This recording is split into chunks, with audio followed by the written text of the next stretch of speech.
Hey everyone, welcome to this extremely casual episode of the Natural Birth Show.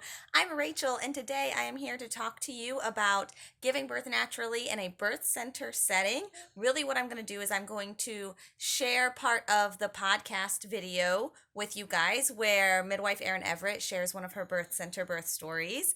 But before I cut to that, I just want to let you guys know that you can hear the full podcast in the links below. I have a Buy Me a Coffee account link if you want to check that out for donations, but of course that's not required. And you guys can check out natural birth education on the Natural Birth site. So I'm going to cut to that video in just a second, but I just want to talk to you real quickly about what a birth center is. A birth center is a place to give birth that feels more like home, but might be a happy medium ground between hospital and home for people who aren't comfortable with the home birth or just don't want to clean up the mess after the birth.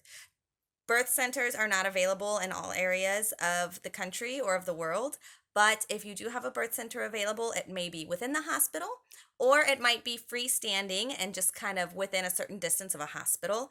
Either way, they are a fantastic option if you're wanting a natural birth, if you are wanting to give birth with midwives, but you don't want to be in the hospital where you are more likely to be introduced to interventions. So we're going to go ahead and cut to that natural birth story, and I will talk to you guys soon. Your second baby was born at the in-hospital birth center, though, because that's where you worked at the time, right? Right.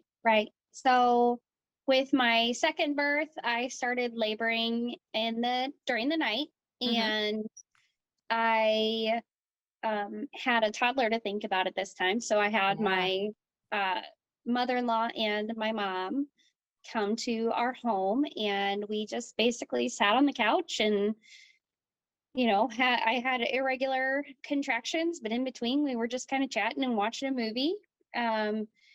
At some point I decided to move to, and I had just texted my midwife partner that was on and told her I was in labor. I'll talk to you eventually. Yep. So I moved on to my hands and knees, and within I think 2 contractions, I felt my water break. And I felt like we needed to leave. Yep. So we hopped in the car and drove to the hospital. And on the way, of course, hospital parking lot has 4 stop signs. So I told my husband if he really loved me, he would run the stop sign. Of course. Which he did. Good for him. My midwife and nurse met us at the door, and they gave me a wheelchair because it was kind of a decent walk to the birthing center. So they wheeled us into the room. I had asked them to fill the tub, so I got right into the tub again. And let's see, it wasn't too long before I started feeling an urge to push, and he was born. I did have a little bit of trouble with him, not stuck, but just not having an urge to push after his head was out. So thankfully my midwife was able to help me out with that, and he was born. He was a little stunned. So in this case, I just carried the baby to the bed where I laid down, and they started to stimulate him. He was taking a little bit to cry. And so in the meantime, they were bringing a infant warmer into the room so that they could provide oxygen if he needed it.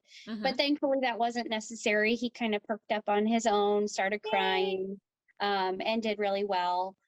And then in this same instance, we went home a few hours later, and we came back the next day for a checkup for he and I. So awesome. All right. I hope you guys enjoyed Erin's quick natural birth story. If you have any questions, go ahead and comment below on the video. And again, you can always check out my website and email me from there too. Thanks, and I'll talk to you in the next episode.